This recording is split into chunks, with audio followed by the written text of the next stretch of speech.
I love the sideline leg series, and so I thought I would show you a few ways to make it a better practice for your body personally. I have taken the traditional Pilates moves and I've combined it with physical therapy moves to give you a little extra something something if your external hip rotators need a little more strengthening. So with your body position from your head to your pelvis will be in a straight line on the back of your mat, and then your legs swing together a 45-degree angle in front of you. Now, your hips need to be stacked one on top of the other, so you can't be sagging either way. You're going to pull up from your waist to get one hip on top of the other. And then that's the starting position for your torso and legs. With your arms, you can be like this. My neck hates it. I have a neck injury. And so you can lay down like this. You can lay down like this.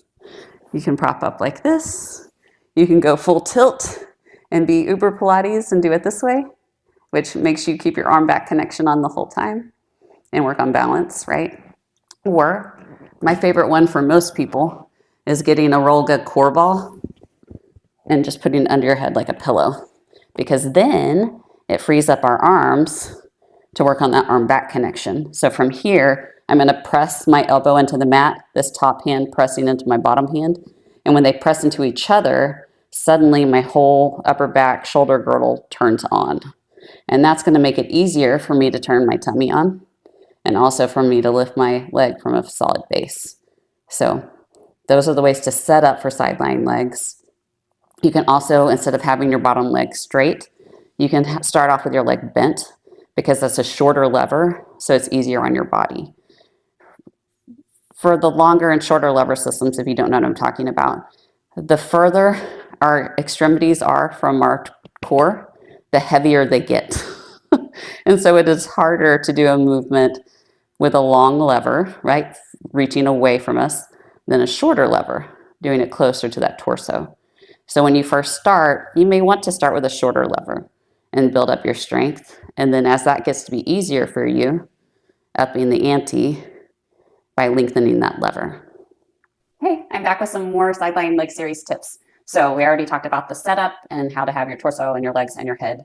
The other things that we talk about is what we're doing with our feet and our waist and why. So we remember when I had you lay on your side and I said you need to stack your hips by pulling your core up on your waist and holding it so that one hip is directly on top of the other. If I was going to be biblical about it, if I had a tent peg and I drove it through the top hip, it would hit the other one and keep you grounded. So there's no rocking back and forth. It's one hip on top of the other, it stays still, and then we do all the things, right, without moving those hips. So to keep it stacked, if you don't have the core strength yet, or if you need the reminder, oh, I need to pull away from something, you can roll up a towel or a blanket and put it underneath your waist. So just like that, it's going to offer me a little support and help me keep my hips stacked until my stomach is strong enough to do it all by itself. So if you're really trying to just focus on your legs and build up their strength first, then this is a good way to assist your waistline, because if your waist caves, that's changing the angle that your leg is lifting and it's working a different muscle. And if you're arching, same thing. We have to keep them stacked so that the muscles that we are trying to work are actually doing the proper work. If you don't want to use a towel and you have a half roller, I really like it because it's firm and it fits in that curve of our waist, right? So it's going to give you more feedback, because when you squeeze your tummy, you're going to feel the tension on that roller. And so I like this option if you do happen to have a half roller at home. But that's how you keep your waist up until you get the core to keep your waist up. Back again with more sideline leg goodness. But there is something that we don't normally talk about whenever we're doing it, and it's what our feet are doing. And we can change what we get out of it by what we tell our feet to do. So with your feet, when you point your foot like this, it's called plantar flex. Okay, when you flex this way, it's called a dorsiflex. So I call that a point and flex with my clients because it's just easier. So I'm like, you're tapping a button, you're throwing on brakes. So that's what the motion that we can do with our feet to get different activation in the back of our legs. So just sit on the floor and play with it for a second. When you point your feet, the muscles you should feel turn on really well are your calves, and it's probably getting up into your hamstring. And then when you flex your feet really hard, you probably saw that, flexed. My butt turns on, right? Heels are connected to our butt. So whenever you change how you do your foot movement in sideline legs, you're going to activate more of either the calf hamstring or the glutes. So when you lay down and you get in your position, you have your leg out front. The bottom leg is flexed because it's helping anchor you onto the mat. It gives you a grounding, right? But for brain work, we can point our top foot. And in Pilates, that's what we do. We flex our bottom foot, we point our top foot. And that lets our brain get a little exercise too, right? Because it's really hard to tell one leg to stay strong and active doing one thing while your other leg is doing the opposite. Now, that is helping me feel all the way up my backside, even my glute. But if I flex, then I definitely get my glute. So play with that in your own body and see what yours may need more of. I know in PT, I had trouble getting my left glute to fire. So they had me flex to try to find that glute better. But, and again, in Pilates, we're all about more recruitment and balance. And so we point our toe because it gets everybody. So try it and see whether you like the dorsiflex or the plantar flex. And maybe you'll try it one way one time and another way another time, depending on what your body needs that day. So just a little fancy trick when you're doing footwork, sideline legs, anything like that. You can change your activation just by a simple movement of your foot.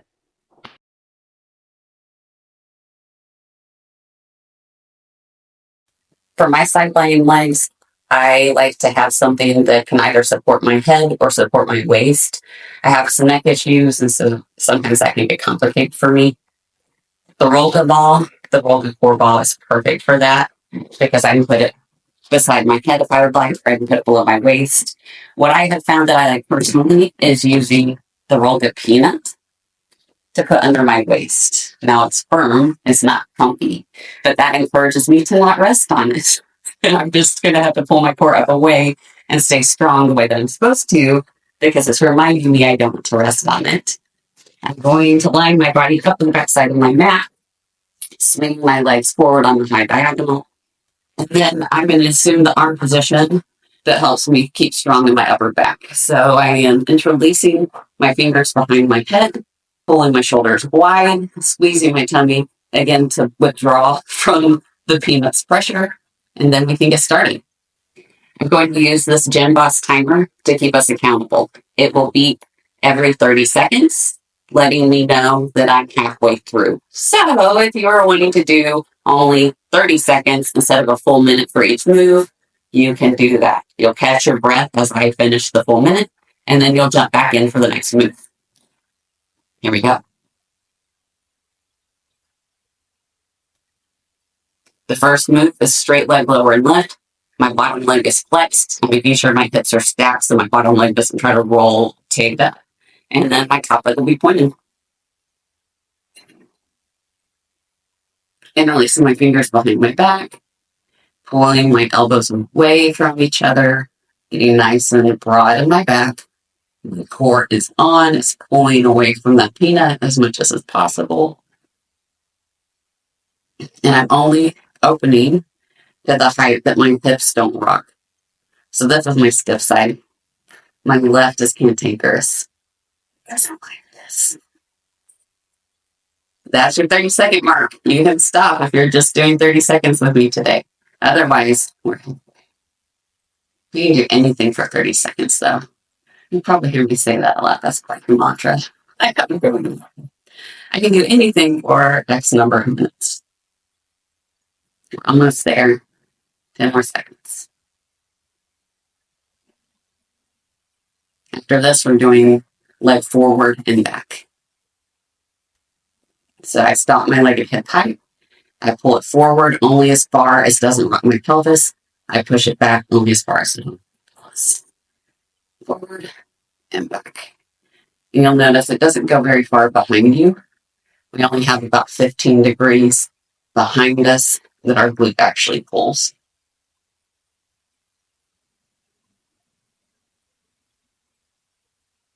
I have not done this series in a while. I'm already done this. So that was our 30-second mark. Here we go. 30 more.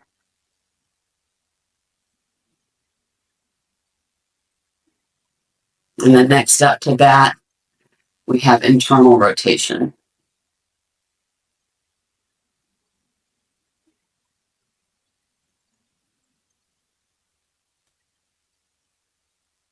5 more seconds. So then I'm bringing my leg down and pulling it up in internal rotation. My toes tap in front of my leg and pull behind me.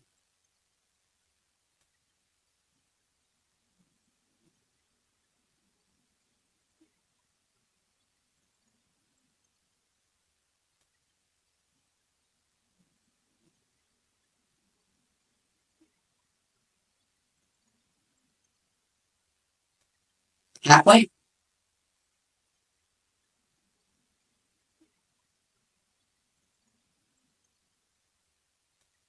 I'm starting to get tired. Bad news for me. Oh, 15 seconds.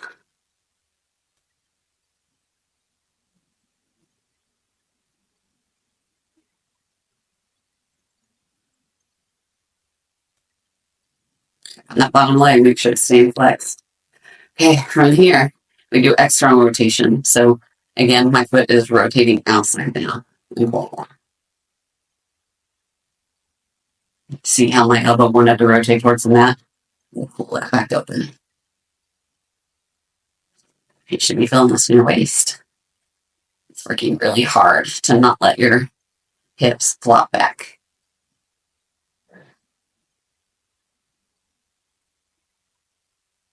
Halfway. After this one, we get bicycles. Normally I say bicycles towards the end, but they're really hard. So I decided to do it before I was dying. You're welcome. Starting to burn. 10 more seconds.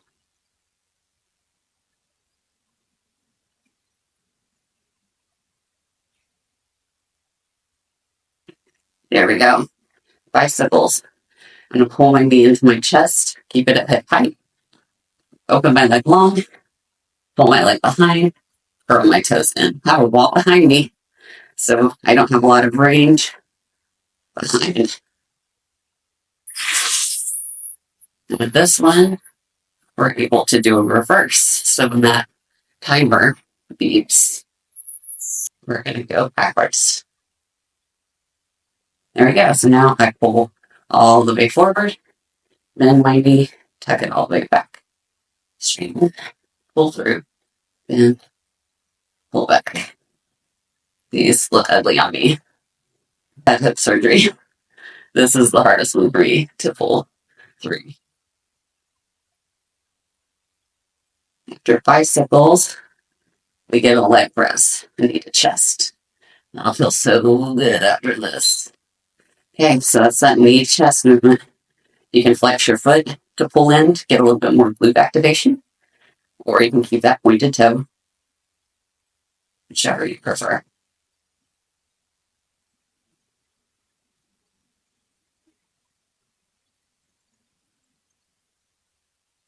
We're halfway done. This is number 6. Yay! This signed up for a lot today. We're halfway. 30 more seconds. And then from this, we get to do rainbows. It's a really kind word for what they are. Look at me trying to be cheerful. I'm going to switch to flex up. Oh, that feels good.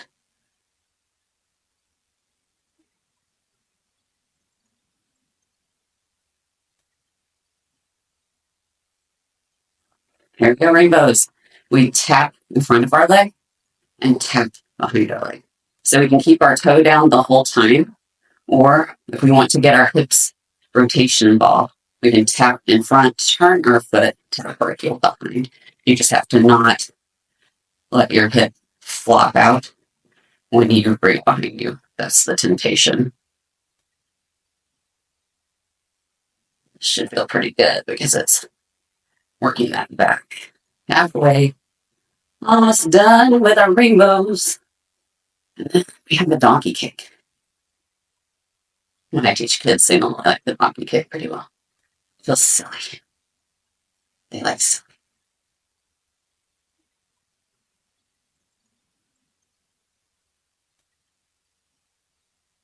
8 seconds.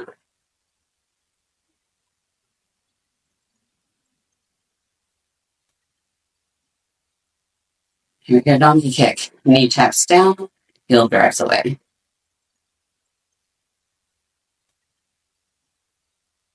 And I'm flexing my foot. Again, don't let your hips fall towards the mat when you bend that knee in. Holding it in to tap it, and then driving it away. Should feel like a stretch in your hip. halfway. Reach.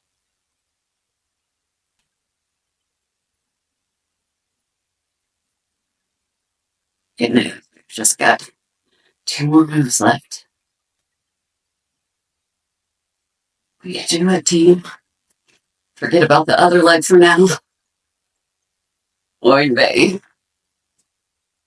5 seconds. Now it's circles. So I'm bringing my leg in line with my body, and I'm going to draw little ones. We're going to draw forward motion for the first 30 seconds, and then a backward motion for the last 30. You can also do big ones like this if that feels good to you. I'm working little ones today. Keep those elbows open.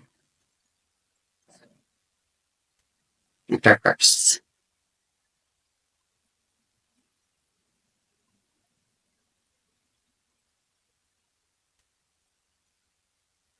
I'm getting quiet because I'm concentrating. 15 seconds.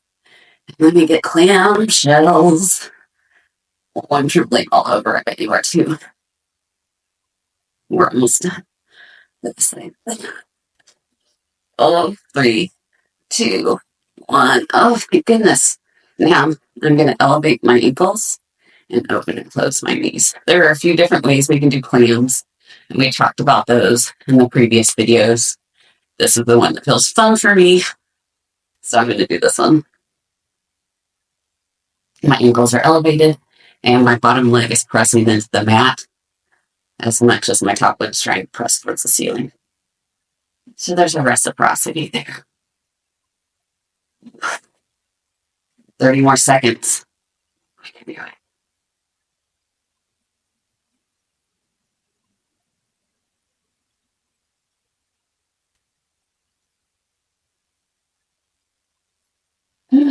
Finding a happy place.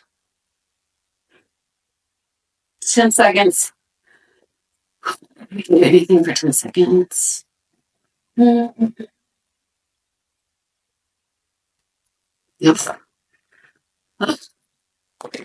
We're done. Now we just have one more leg. This is what I normally tell my clients. Tell God thank you that he did not make you an octopus. Because now I did start with my weaker side. Fingers crossed this is going to be better. Let's go. Time for the other side. I'm lining up my body along the back side of my mat, pulling my legs forward on the high diagonal. My bottom leg is flexed. My top leg will be pointed. I'm going to interlace my fingers behind my head, or I can just press into the sides of my head to keep my shoulders wide. And the first one is the leg lift and lower. Here we go. So pointing my toe, pulling my elbows nice and wide, pulling my waist up from the peanut. My bottom leg is flexed, my top leg is pointed.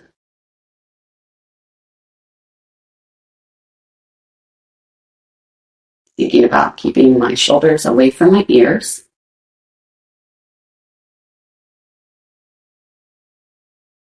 And I'm only lifting my leg. There's your 30-second mark.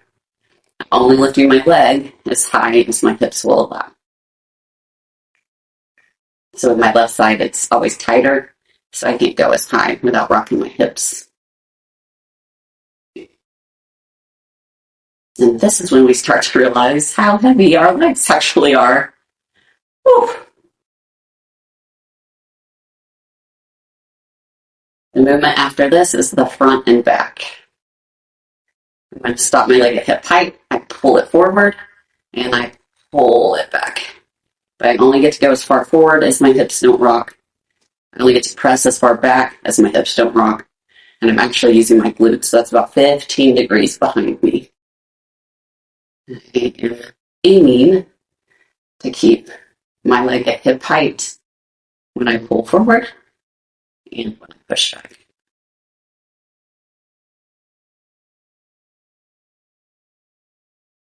30 more seconds.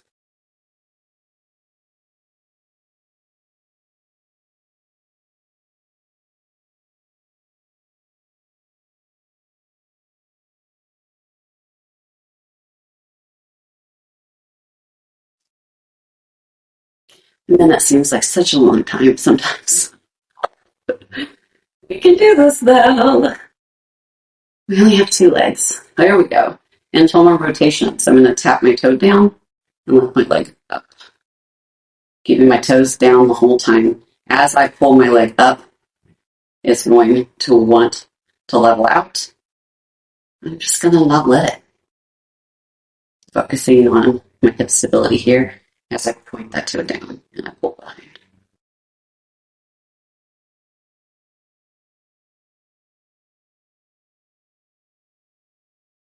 Halfway.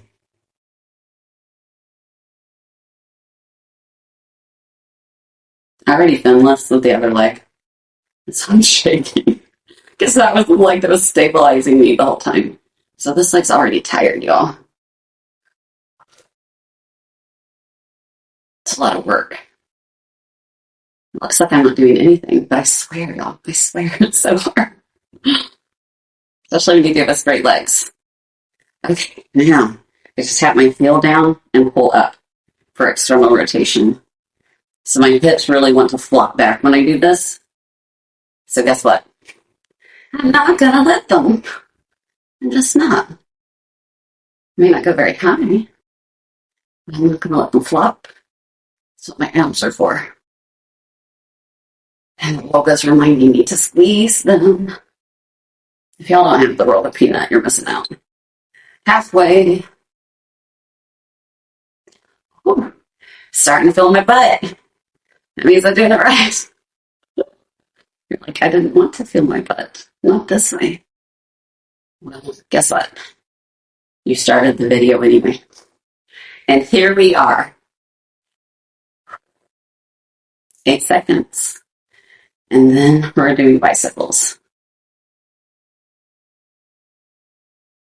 Thank goodness. We pull our knee in, we open our leg long, we pull back and slide through.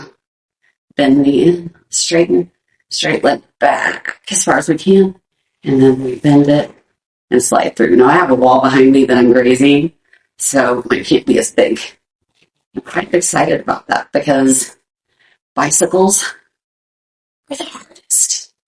Oh my goodness. And this is one where we reverse. So I pull my knee in, I pull it behind me, I straighten my leg, I pull my straight leg through. You see me scraping that wall. May have to have a new paint job after this move. It's okay.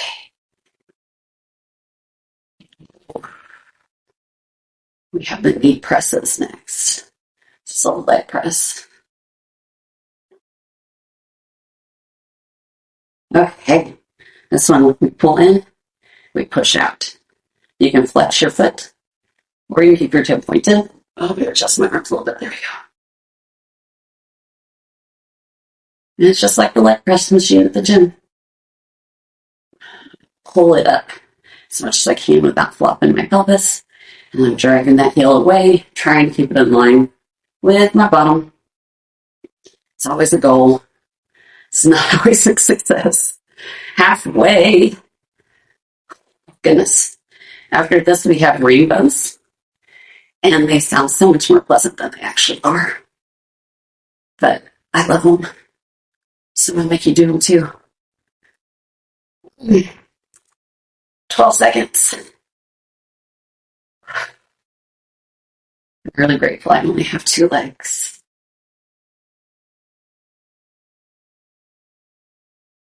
There we go. Rainbows. Point that toe. It taps in front. And then your heel taps behind. You should feel a stretch here. Tap in front and tap behind. And you can change your foot as well. So you can point in front and then flex behind. And then you have a lot of things going, which is kind of fun for your brain. Just make sure that your pelvis is not following that leg. It's got to enjoy that stretch. Halfway. And then we have donkey kicks next. I'm getting trembly. That means this is good. Work should be trembly.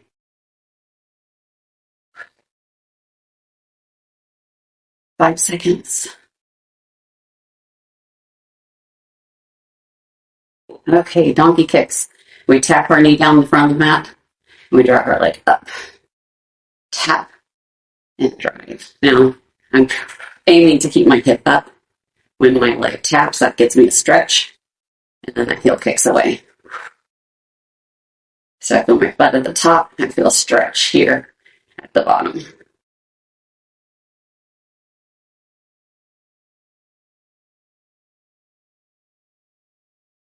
Halfway. After this, we just have 2 more moves. That's 2 minutes, y'all. We can do it. Finish line is in sight.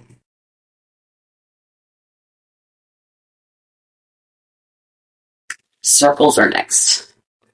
You get choices with circles. You can either do little ones or you can do big ones.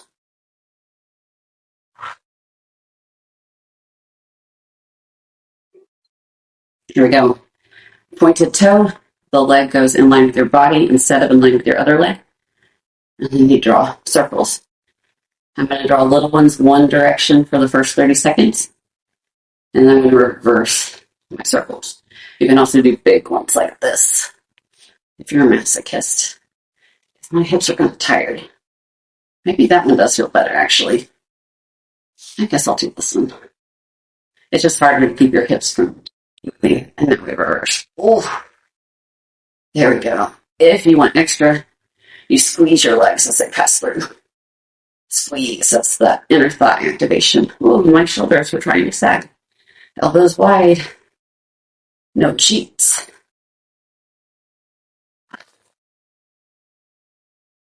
This is so hard. Clam is last. We're almost there.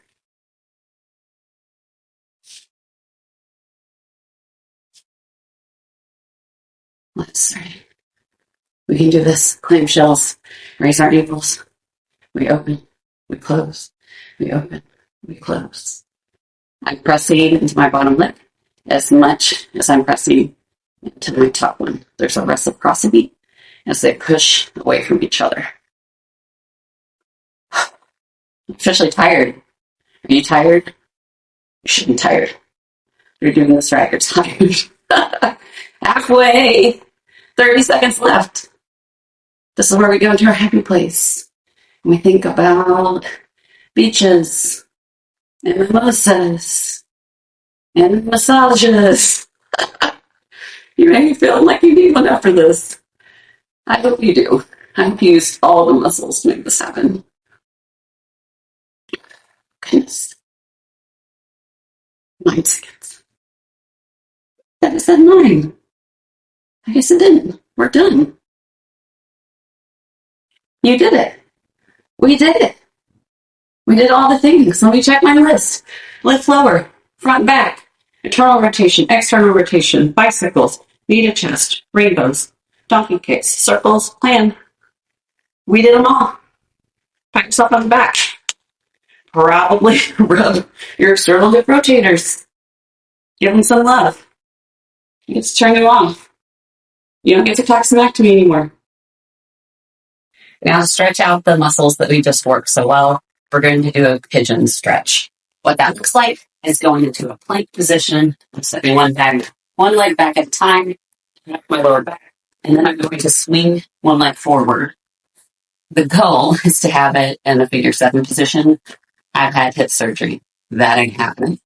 I'm getting it as close to that 7 position as I can, and I'm dorsiflexing or flexing my foot. Then from there, I'm straightening my other leg nice and flat. In parallel position, popping my foot down, and then I'm folding my body over. Now from this position, don't flop it. So your hip should be squared over. You may stop here and be like, that's all she wrote. And that's okay. You're still feeling the stretch. If you have more in you, you can pull your arms longer, put your foot on the mat, and relax into this. The goal is that you're feeling the stretch all the way from the middle of your bottom out through your hip and into your hamstring. So if you're feeling in all of these areas, then you're getting the stretch that you need. Best thing to do is to hold it for a full minute because that'll allow you to get all your numbers from it. Full minute on this side, and then do a full minute again. This should be the yummy reward at the end of hard work. Breathe deeply, big inhales, long exhales, letting yourself melt even more down for that folded leg. When you're ready to come up out of it, then you come down to that forearm plank position, press up into your palms. I'm going to dorsiflex my long leg and press into a plank. And then you can either come down for a child's pose or you can do your other side. Up to you. Do what feels good. You earned it.